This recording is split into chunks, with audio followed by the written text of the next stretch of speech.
네, 여러분 안녕하십니까. 10월 15일 수요일입니다. 이데일리 TV 뉴스 브리핑 시작하겠습니다. 앞서 조우진 대표도 말씀을 좀 하셨는데요. 오늘 이 얘기도 이제 이데일리 신문에서 주요 뉴스로 다루고 있습니다. 왜 갑자기 또 하나오션이 여기에 들어갔느냐? 일단 기본적으로 뭐 주요 내용들은 앞서 설명을 좀 해줬을 거기 때문에 제가 뭐 거기다 또 중원부원 더 할 필요는 없을 것 같고요. 일단 시장에서 어제 이게 주가를 그러니까 낙폭을 더 키웠던 가장 큰 요인이었기 때문에 이 기사가 밸류가 이제 기사 가치가 굉장히 커졌다라는 생각이 좀 드네요. 일단은 이 뭐 미국이 이제 슈퍼 301조에 이제 대응을 해서 미국에 대한 뭐 이제 맞대응에 나섰는데 이제 그 유탄이 그 불똥이 이제 하나오션 특히 이제 하나오션은 이제 미국에 있는 자회사에 이제 집중이 됐다라는 거고.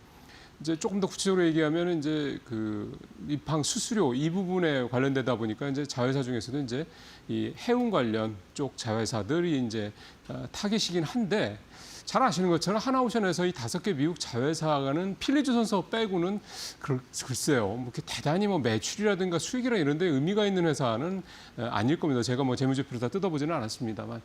그렇다 보면 그러니까 어제 하나오션의 주가 급락, 또 전체적으로 조선주의 하락은 좀 과도한 측면이다라고 좀 볼 수밖에 좀 없는 거고요. 시장에서 이렇게 주가가 크게 낙폭이 큰 것으로 이렇게 나타났던 가장 큰 이유는 결국은 여기 제목에서 잠깐 나왔습니다만 이게 우리와 지금 미국 간의 조선 협력, 이른바 마스가 프로젝트에 뭔가 어떤 좀 걸림돌이 되는 게 아니냐 이거에 대한 우려감이겠죠. 지금 사실은 조선 업종은 가장 큰 현재로서 좀 기대하는 모멘텀은 결국 미국에서 뭐 상선이나 나아가서는 이제 군함까지 수주를 받느냐 이 여부에 집중돼 있는 거 아니겠습니까?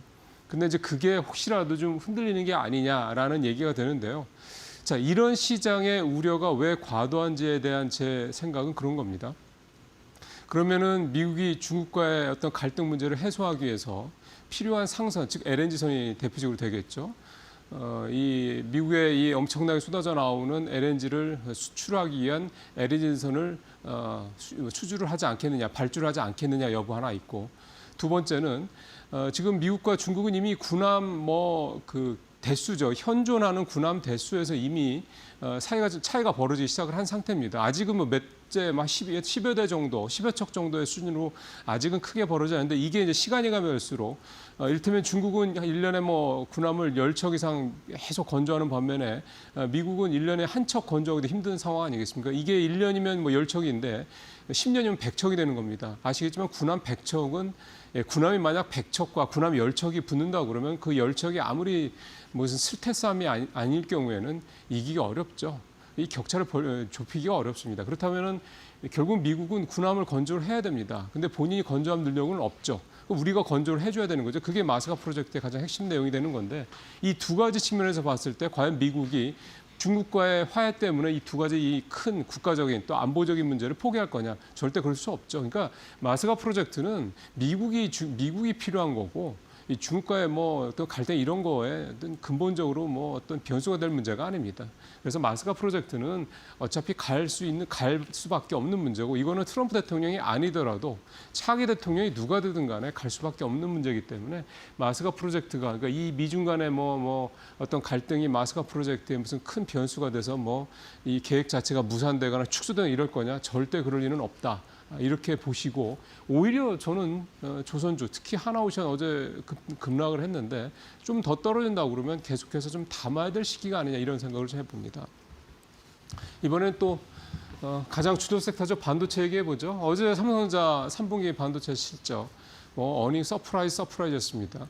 10조 정도 예상했던 게 12조 원 넘게 영업이익이 나왔고 또 하나가 이제 뭐 좀 기분이 나빴던 거였는데 2분기에 삼성전자가 메모리 시장 이제 1위 자리를 하이닉스에 좀 이렇게 뺏겼었죠. 그걸 다시 좀 회복을 했다. 이거는 뭐 약간 명예적인 측면에서도 좀 좋은 소식일 테고요. 여기에 뭐 이 기사에는 없습니다만 이재용 회장이 뭔가 신상필벌을 명확하게 했다. 그러니까 좋은 실적을 내면 그거에 대해서 직원들한테 주식이 됐든 뭐 인센티브가 됐든 간에 적극적으로 제공하겠다 이런 얘기를 한 거. 아무래도 좀 이건 하이닉스 이번에 1억 그 인센티브를 주기로 했다라는 걸 의식한 그런 발언이라고 볼 수가 있겠습니다. 어쨌든 중요한 거는 이제 삼성전자가 이번 3분기에 이런 실적을 냈는데 더 중요한 거는 주가가 앞으로 더 가기 위해서는 4분기가 더 중요한 거 아니겠습니까? 그러면 이제 앞으로 뭐 올해 4분기뿐만 아니라 내년에 이 반도체와 관련된 업황 이런 부분에 대한 어떤 전망 이게 또 관심사가 될 수밖에 없죠. 그래서 이데일리가 어제 사진에 보시는 4명의 국내 반도체 전문가들을 대상으로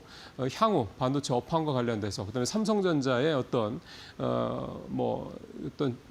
전망과 관련해서 어떤 포인트들이 있는지를 좀 취재를 한 내용들이 좀 담겨 있습니다.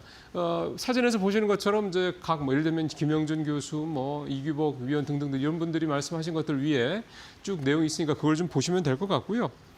중요한 거는 4분기 실적은 3분기보다 더 좋을 것이다라는 거. 그리고 이런 실적 개선세는 적어도 내년 상반기까지는 지속될 것이다. 이게 전반적인 국내외에서 나오는 어떤 컨센서스다 이렇게 봐도 좀 무리가 없을 것 같고요.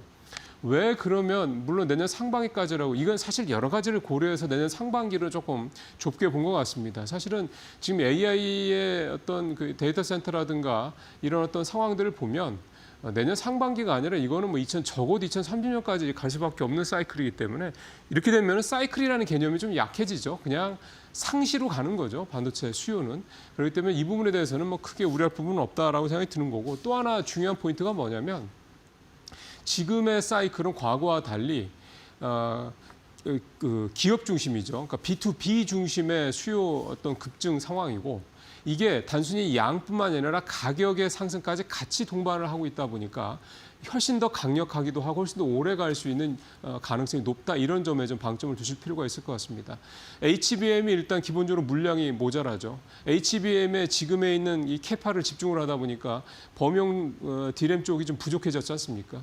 그러다 보니까 이제 D램 가격, 그러니까 범용 D램이라든가 낸드 플래시 가격이 또 급등을 하고 있습니다. 이런 것들이 좀 같이 복합적으로 생각하고 있기 때문에 사실은 이제 지난 2분기, 1분기 정도 보면은 SK하이닉스, 그러니까 HBM 중심의 SK하이닉스의 실적이 삼성전자에 비해서 훨씬 좋았던 거였는데 이번 3분기 때 삼성전자 실적이 이렇게 또 좋았던 이유는 레가시 쪽이, 그러니까 범용 반도체 쪽이 좋았기 때문이라고 볼 수가 있는 거거든요.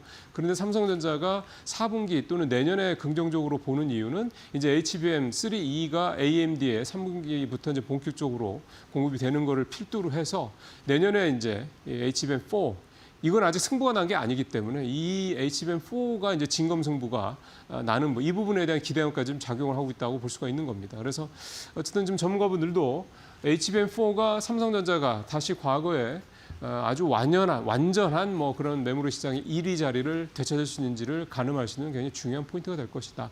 사실 SK하이닉스가 기술의 이런 부분에서 삼성전자한테 뒤지지 않는다라는 얘기를 많이 합니다만 이 캐파 능력에 대해서만큼은 삼성전자를 따라갈 수는 없습니다. 그러니까 그런 부분들 때문에 지금은 삼성전자가 양으로 승부하고 있지만 만약에 HBM4에서 SK하이닉스의 비등한 버금가는 그런 기술력을 확보를 한다고 그러면 수율이라 이런 거죠. 캐파면에서 SK하이닉스가 따라갈 수가 없기 때문에 그러면 전체 이 그로스 즉 총합에서는 삼성전자가 아주 압도적으로 다시 나갈 수 있다 이제 이런 얘기들을 좀 하고 있는 거고요.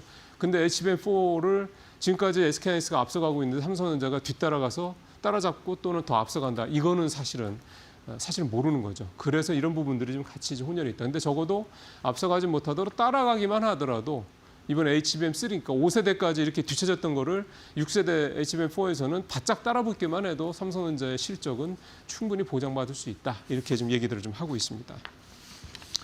자, 그다음에 이제 두산에너빌티 얘기 좀 해보죠. 보통 포재가 하나가 아니라 두세 개 이렇게 중복 포재가 있는 기업들의 주가는 당연히 올라가고 실적도 당연히 좋습니다. 두산에너빌티가 지금은 가장 대표적인 중복 호재를 갖고 있는 그냥 두 가지가 아니라 3중복 호재죠. 갖고 있는 대표적인 테크 회사가 되겠다. 이렇게 좀 말씀을 드릴 수 있겠습니다. 그 내용인데요. 표 한번 보시죠. 주가가요. 올해 들어서만 318%가 좀 폭등을 했습니다. 그다음에 수급 너무 좋습니다. 외국인 기관 사실은 거의 계속 사고 있고요. 지금 보시는 것처럼 완전히 계단이죠. 그죠?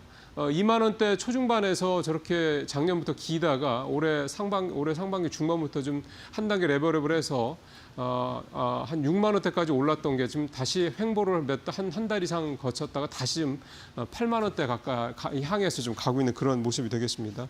두산에너빌티가 이렇게 주가도 좋고 실적도 좋고 수급도 좋은 가장 큰 이유는 세 가지 중복 호재가 있기 때문이라고 말씀을 드렸죠. 첫 번째, 이번에 가스터빈 미국 빅테크에서 2기를 확보를 한 거. 그다음에 이제 SMR 역시 기대감이 좀 살아있고요. 그다음에 원전, 미국에서 원전 이렇게 대규모로 짓게 되면 기자재를 댈 수 있는 회사는 뭐 두산 에너빌리티 정도밖에 없기 때문에 이런 것들이 좀 복합적으로 작용을 좀 하고 있습니다. 이 중에서 SMR하고 원전은 사실은 모멘텀이죠. 기대되는 모멘텀이어서 그동안의 주가가 이렇게 좀 횡보를 한두 달 했던 이유가 됐었는데 이번에 가스터빈 수주가 실질적으로 나왔다는 것 때문에 그리고 앞으로도 미국에서 가스터빈 수주가 계속될 수밖에 없다. 그 이유는 이 가스터빈 시장을 장악하고 있는 글로벌 가스터빈 회사들, 뭐 히타치라든가 GMS 같은 회사들이 더 지금 당장 만들어줄 수가 없습니다. 백로그가 꽉 차서요. 그러다 보니까 그거를 좀 만들어줄 수 있는 딴 애들 한 4, 5년 걸리는 일을 두산 에너빌리티는 거의 한 2년 정도, 한 절반 기간으로 단축시켜서 물건을 만들어낸다는, 가스터빈을 만들어낸다는 것 때문에 좋아할 수밖에 없는 거죠. 그래서 그 수요들이 두산 에너빌리티로 올 수 있다는 점. 이것 때문에 두산 에너빌리티가 최근에 다시 급등을 했던 거고요. 다시 이제 이렇게 계단식으로 한번 또 레벨업이 됐고, 요게 이제 어느 정도까지 갈지는 모르겠습니다만 또 가다 또 쉬면 뭐 SMR이라든가 다른 원전 쪽에서 또 모멘텀이 나와서 다시 올라 이런 식의 계단식 과정을 두산 에너빌리티가 앞으로 계속 보여서 이게 뭐 어디까지 갈지는 모르죠. 그러니까 이런 부분들이 두산 에너빌리티가 갖고 있는 가장 큰 장점이다 볼 수가 있겠습니다. 자, 마지막으로 하나만 더 해보죠. 오늘은 뭐 이 얘기는 좀 짧게 해도 될 것 같습니다. 모건 스탠리 얘기인데요. 뭐 BOA나 뭐 이제 골드만삭스나 여기저기서 많이 사실 요즘에 전망을 해서 모건 스탠리는 좀 뒤처진 감이 있긴 합니다만 모건 스탠리는 코스피가 내년 상반기까지 최대 4,200까지 갈 수도 있다. 이제 이 얘기를 좀 하고 있습니다. 상향 조정을 했다는 얘기고 잘 아시겠지만 작년 9월에 반도체에 겨울이 온다. 요 리포트 내고 하이닉스 목표 주가 반토막도 더 냈죠. 그때 한 60% 정도 깎았던 것 같은 기억이 나는데.